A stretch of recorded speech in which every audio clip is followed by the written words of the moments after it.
Radio. Carnival Radio. Carnival Radio. Enjoyment Unlimited. All the hits, one station. You're listening to Carnival Radio.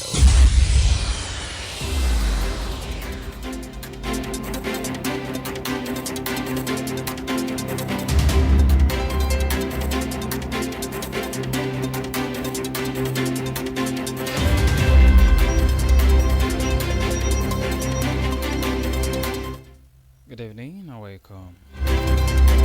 I am Jesse Voyukola with the Carnival Radio news around the world.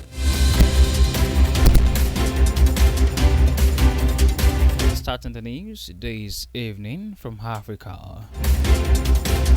Aviation workers in Kenya have agreed to resume duties on the second day of their strike, which has caused widespread cancellations, delays, and diversions, particularly at Nairobi's main airport. Operations will be expected to gradually return to normal at Jomo Kenyatta International Airport, one of the Africa's busiest hubs, where some passengers reportedly waited more than 20 hours. The agreement followed urgent talks convened by the Transport Ministry.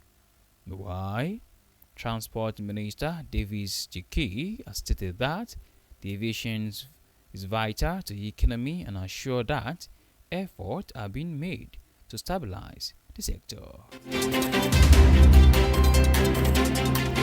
Moving to North America, U.S. President Donald Trump has directed federal agencies to assist in managing a major sewage spill that has released millions of gallons of wastewater into the Potomac River. In a social media post on Monday, Trump instructed authorities to provide immediate coordination to protect the river, criticizing local leaders over the incident. The spill followed the collapse of a part of sewer line in Maryland in late January, an event which public health experts described as one of the largest sewage discharges in U.S. history.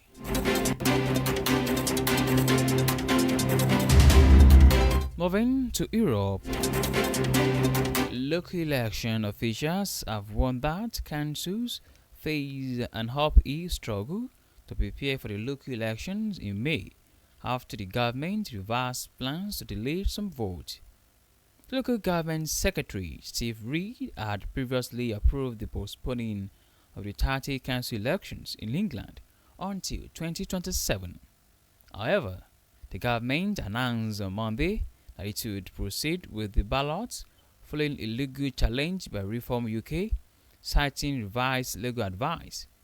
Meanwhile, it has not released details of the advice and is also facing calls from opposition parties to make it public.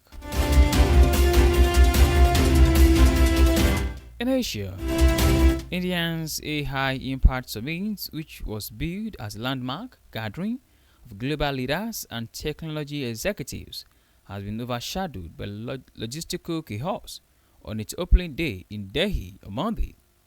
Participants have complained about long queues, overcrowding, and confusion at the venue, saying that they had to wait for hours.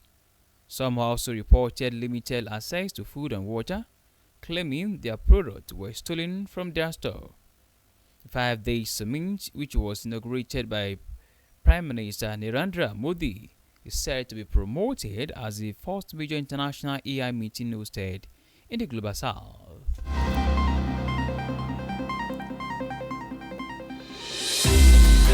In Australia, a group of 34 Australian women and children who have been held in a camp in northern Syria for nearly 7 years due to their links to the Islamic State group have been released on Monday to head home, but then returned to the camp for technical reasons.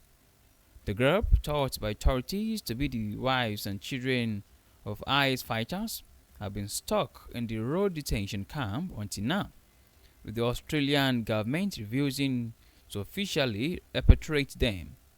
It remains unclear why their release was paused, but newsmen have reported that it may have been due to a failure to coordinate the correct permissions between the factions governing the region.